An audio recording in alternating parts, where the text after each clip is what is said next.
പണ്ടൊരു German philosopher ഉണ്ടായിരുന്നു, അർദൻ Schopenhauer എന്ന് പറയും. ഫിലോസോഫി സർക്കിൾസിലൊക്കെ അറിയപ്പെടുന്ന ഒരാൾ, ഏറ്റവും അറിയപ്പെടുന്ന ഫിലോസഫേഴ്സിൽ ഒരാളാണ്. അപ്പം അദ്ദേഹം ഒരിക്കൽ ഒബ്സർവ് ചെയ്തപ്പം ഈ പോർക്കുപ്പൈൻസ്, നമ്മുടെ മുള്ളൻ പന്നി എന്ന് പറയും, കുറേ പോർക്കുപ്പൈൻസ് ഒരുമിച്ച് കൂടി, ഭയങ്കര തണുപ്പുള്ള സമയമായിരുന്നു.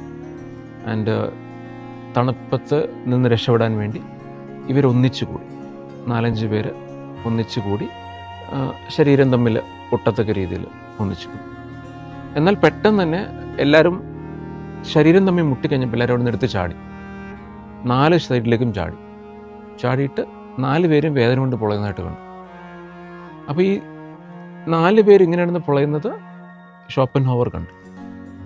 അപ്പം അതിൽ നിന്ന് പുള്ളി എഴുതിയത്, ഈ മുള്ളൻപന്നിയുടെ ദേഹത്തെ മുള്ളുകളാണല്ലോ, അപ്പം അത് എത്രയും അടുത്ത് വരുന്നു അപ്പം ആ മുള്ളുകൾ തമ്മിൽ കൊണ്ട് കയറും, 2 പേർക്കും വേദനിക്കാൻ തുടങ്ങും.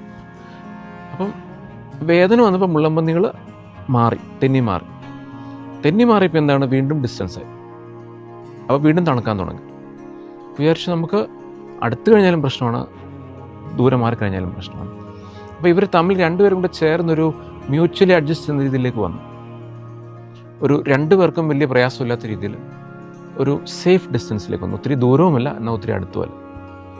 അപ്പം ഷോപ്പൻഹോവർക്ക് അതിലൂടെ മനസ്സിലായത്, ഒരു ഐഡിയൽ റിലേഷൻഷിപ്പ് ഇങ്ങനെ ആയിരിക്കണം. നമ്മൾ പലപ്പോഴും ഒത്തിരി അടുത്ത് കഴിയും. അടുക്കുന്നത് തെറ്റാന്ന് ഞാൻ പറയുന്നില്ല ഒരിക്കലും, പക്ഷേ ഒരു വ്യക്തിയുടെ സ്പേസിലേക്ക് ഇടിച്ചു കയറി ചെല്ലും. നമുക്ക് എല്ലാവർക്കും ആവശ്യങ്ങളുണ്ടാവും റിലേഷൻഷിപ്പിൽ. ഓരോരുത്തരും ഒരു റിലേഷൻഷിപ്പ് കയറുന്ന ഒരു ആവശ്യമുണ്ടാവും. അപ്പം നമ്മുടെ ആവശ്യങ്ങൾ കൊണ്ട് മറ്റൊരു വ്യക്തിയുടെ സ്പേസിലേക്ക് ഇടിച്ചു കയറുമ്പോൾ അവർക്കത് സഫോക്കേറ്റിംഗ് ആയിരിക്കും. അപ്പം തുടക്കത്തിലൊക്കെ അഡ്ജസ്റ്റ് ചെയ്യും, പക്ഷേ ഇവൻച്വലി ആ വ്യക്തിക്ക് തോന്നും ഈ റിലേഷൻഷിപ്പിൽ എനിക്ക് കിട്ടുന്നത് സഫോക്കേഷനാണ്. ആ പോർക്കുപ്പൈൻ്റെ മുള്ളു കൊണ്ട് കയറുന്നു, അല്ല അവരിലേക്ക് മുള്ളു കൊണ്ട് കയറുകയാണ്. അപ്പോൾ നമ്മൾ അതിലൂടെ പഠിക്കുന്നത്, നമ്മൾ ഐഡിയലായിട്ട് നിൽക്കണമെങ്കിൽ നല്ല സ്പേസിൽ നിൽക്കണം, എന്നാൽ ഒത്തിരി സ്പേസ് ആകാനും പാടില്ല. 2 പേര് തമ്മിൽ ചേർന്ന് 2 പേർക്കും ശ്വാസം വിടാൻ തക്ക രീതിയിൽ ഒരു നല്ല ബ്രീത്തിങ് സ്പേസ് ഉള്ള രീതിയിൽ വേണം റിലേഷൻഷിപ്പിൽ നിൽക്കുക. അതല്ലെങ്കിൽ 2 പേർക്കും വേദനിക്കും.